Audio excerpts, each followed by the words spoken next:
After impressing viewers in the first and second Democratic debates, 2020 presidential candidate Marianne Williamson missed qualifying for the debate this month, but that hasn't stopped her repeated call for a moral and spiritual awakening in this country. And despite being absent from the debate stage, Williamson's showing in the latest Monmouth poll reflects some strong staying power. She is polling in sixth place among prospective voters, right behind Senator Kamala Harris. So joining us for more on the continued battle for the Democratic nomination is the woman herself and author of the new book, A Politics of Love, a handbook for a new American revolution, Marianne Williamson. Marianne, thank you so much for being here. Thank you so much for having me. It's great to see you. How's the campaign going? What's it been like? What's the update out there? It's an extraordinary experience. It's like none other. Yeah? There are two different political universes. One is television and polls and pundits and money and all of that. And then the other is actually talking to voters. Mm-hmm. And it's a very different experience. And the American people are on high alert in their listening. Very impressive, the voters in the primary states who know that they have a lot of power on their hands making this decision. Yeah. And that part is exhilarating and really very moving. Yeah, very exciting stuff, too. You mentioned money. We've gotten some updates from other candidates so far about how they've been fundraising in the third quarter. Not everybody's yet. How have things been out there for you? We made about $3 million. Oh, wow. Well, I mean, it's so obscene the way the part that money plays on our political system. Mm-hmm. Most of us live in a universe where $3 million is like a big deal. Right. In presidential fundraising, it's like, oh, she just squeaked by. Right. But, $3 million definitely says there are a lot of people out there saying, you stay and you keep going. Yeah. And I appreciate that so much. So then we're not going to be hearing any news soon that you've decided to suspend your campaign? Oh, no. As long as people are showing up at my events, telling me, showing up at, I'm in the oddest places. It could be on an airplane, in an airport, walking down the street. People say, you stay in there. People, it's amazing. And as long as they're sending the money to Marianne2020.com, yeah. I'm in there. Well, it's the American people who should be making this decision, not the gatekeepers. There's a lot of reasons out there right now among Democrats to continue the fight, too, because we've seen a lot of your guys' candidates out there right now talking about impeachment and talking about impeaching President Donald Trump right now. And in the wake of that whistleblower complaint over his call with the president of Ukraine, the president spoke earlier today about having both Ukraine and China investigate Joe Biden's relationship and his son's relationship with Ukraine. I want to play what he said to reporters earlier today and then get your reaction. So take a listen to this. China should start an investigation into the Bidens, because what happened in China is just about as bad as what happened with Ukraine. So, Marianne, you just listened to that. What's your take? I don't even know what he's talking about when he said what happened in China.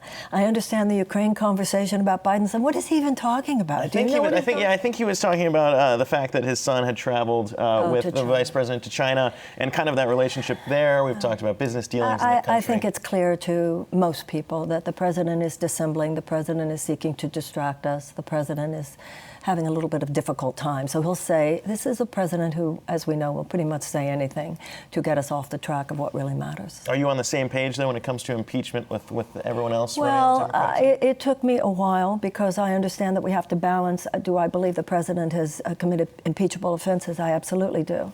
But the political realities are such that it wasn't until very recently, last week instead, that I actually put out a statement saying that I support the inquiry for that reason. It's gone too far. We have to do our own constitutional duties, not only people in the legislature, but we as citizens. Mm-hmm. There has to be a point at which we all hold accountable any lawless elected official, including the President of the United States. So I want to dive into some of your proposals, particularly on the economy. So you talk about closing the wealth gap, and you have a lot of proposals on how to necessarily do that. So I want to first go to universal health care. You said you prefer a Medicare for all type plan.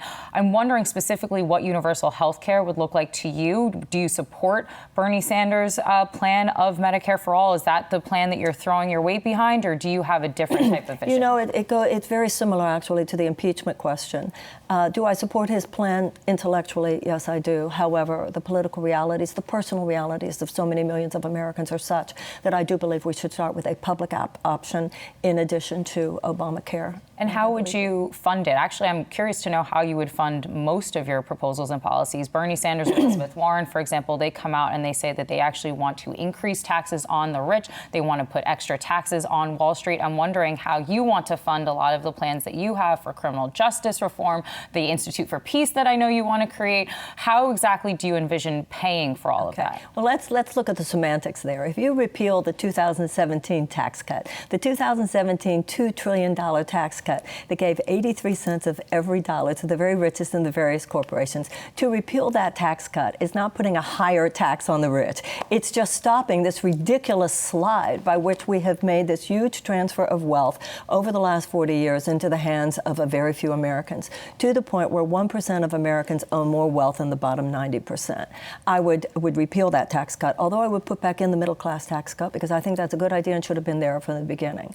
I would stop the corporate subsidies, such as the $26 billion that we gave to oil and gas alone last year. You know, Martin Luther King used to say, if they give it to rich people, they call it a subsidy.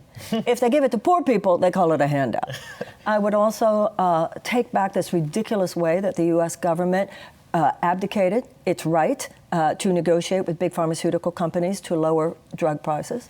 I would say that we should look at the military budget, and every dollar that the military says they need for our legitimate security, they should get.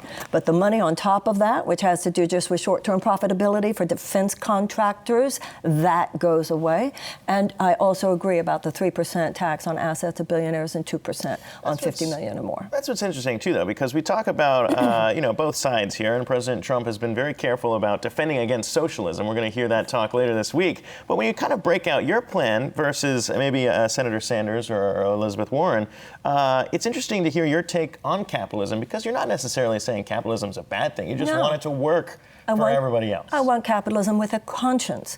My argument is not in any way anti-capitalist. However, a virulent strain of capitalism has grabbed hold not only of capitalism but of our governmental functioning and our value system for the last 40 years. You know, something a lot of people don't know is that when Milton Friedman and the whole Chicago school articulated trickle-down economics, saying that market forces unfettered by governmental regulation should be the bottom line organizing principle, Milton Friedman himself said, but we have to have a universal basic income to make it safe.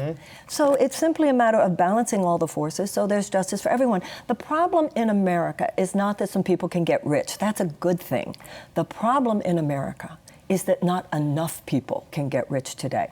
And I don't believe that the average person who creates wealth in this country wants to feel that they're doing so at the expense of other people having a shot at the opportunity. And what about the corporate tax? And I apologize if you mentioned that in terms of things that you would roll back. I mean, don't you think the corporate tax is ultimately allowing companies to be more profitable here? Yeah, but that's not necessarily good news if that money is not being shared with workers and other stakeholders. So the fact that it's allowing them to be more profitable, and then you look at the CEO class, you look, before the 1980s, CEOs were not even able to be, it wasn't even legal for a CEO to be paid in stock options. So the fact that government is more, we're over this illusion that they're making more profit means it's going to trickle down to everybody else. I think after 40 years, the jury is over. It is in on that. So I want to go to another part of that economic plan that you have. So you say that you want to reduce and even in some instances eliminate student loan debt. This is obviously something that we've heard a lot of presidential candidates talk about. I'm wondering how much of a reduction in student loan debt, I care because I have student loan debt, right? So how much of a reduction, and for people that would have their student loan debt eliminated, who exactly? Everybody, all of it. And so all student loan debt gets eliminated under Let me tell you why. My idea of creating peace and prosperity comes from unleashing the creativity and the productivity of the American people. All public policy, both domestic and international, should be built around the core principle of what helps people thrive. That's where money comes from.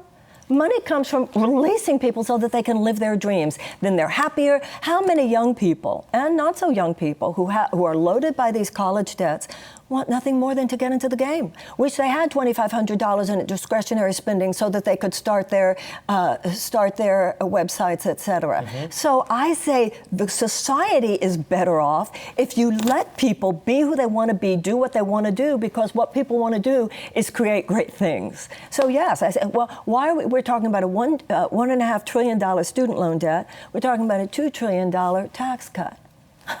I'm sorry, guys. I'll go for the kids. I'm going for the young people. I'm going, and others. You know, there are a lot of baby boomers who have that. Yeah, no, it's not just. Everyone always talks about millennials. It's terrible. It's not just millennials. We've got to unshackle people. That's where you get peace, and that's where you get prosperity. So the rolling back of the TCJA, that tax cut that you were talking about, do you imagine that funding, you know, your Medicare for all, the elimination of all, does that, because as you just mentioned, $1.5 trillion student loan debt. So we're starting to add up a lot of things that are going to cost the American government a lot in terms of if we're going to enact it. So you mentioned rolling back the Tax Cuts and Jobs Act that we recently saw, but that's not going to be able to cover universal health care and elimination of student debt and some of your other policies. But that wasn't the only thing I said. I also said to stop the corporate subsidies. I'm into the $26 billion alone in 1 year to oil and gas. I talked about the government's ability to negotiate drug prices. I talked about military spending. I talked about the 3% on billionaire assets, and I talked about the 2% on the 50 million and more. You do those things, we're going to have some cash on hand. Yeah, quite a bit of cash on hand. I want to ask you about this too, though. Spend it in the right places. That's the problem. Yeah, what I like about this too, though, is famously on the debate stages, you weren't just talking about plans. You were also kind of appreciating the fact that you need to kind of make some sort of seismic shift in the way that we're talking about these problems and addressing them. It's not just the details that Americans care about, but it's how we enact these plans themselves. I mean, you've been very outspoken about shifting the mindset of America. Somebody needs to be. Yeah. I always say, I don't say anything everybody I know isn't saying. I just say it when the microphone is on. Mm-hmm. Yeah, well, I want to ask you this, too, though, because when we talk about how many candidates are in the stables right now, and we're looking at it, right, and everyone's being asked, look, will you get behind, if it's not you, will you get behind the eventual 2020 Democratic candidate? And just hearing you talk about all these things, there are some overlap with other candidates. So I'd have to ask, if it's not going to be you, which candidate would you get behind to kind of enact some of these ideas you're talking about? Well, I think given the challenge of replacing Donald Trump, I'll get behind any Democrat who's running. These times are way too serious for anything less than that. So whoever the Democrat is, I'm there. Is there one other than you that you're talking about who's also talking about the same issues? There are two or three that they're all lovely people, but there are two or three who I have a little more fun. Can you name those two or three? No, but I'm a left-wing progressive Democrat, so it becomes pretty obvious. All right. So as my last question to you, I have to ask you about some of the criticism that I've heard a lot of people talking about, because you're not a politician, and there's not everyone on that debate stage has been a politician. We've seen some celebrity candidates before. So I want to know how you respond to the criticism that you are running for president, not just because you want to be president of the United States, but also as a part of your own promotional push for your books or your brand. Well, anybody who thinks that I'm doing this to sell books doesn't know how a book tour operates. This is not a book tour. Notice I haven't mentioned my book. Well, you actually did. But this is not the way to sell a book, I assure you. Have you experienced and it's interesting that the other sales? candidates have books too. And isn't that funny? They're not criticized. Have you experienced an uptick in sales since you... No, I've experienced quite the opposite, actually, to be honest. Because I'm not out there talking about my book. That's how you sell a book. Yeah, talking about very other issues that we're all facing right now, student loan debt being one of them that we are experiencing currently on this panel. Marianne Williamson. There you go. Marianne Williamson, thank you so much for taking the time. Thank you so much. It's been so great to have you on. And good luck with everything else. Hey investors, Zach Guzman here. Are you interested in learning more about the markets and getting the latest financial news? Well, then click right here to subscribe to our Yahoo Finance YouTube channel. Get the latest up-to-the-minute market analysis, big interviews in the world of finance, and information on how to manage your money every day wherever you are.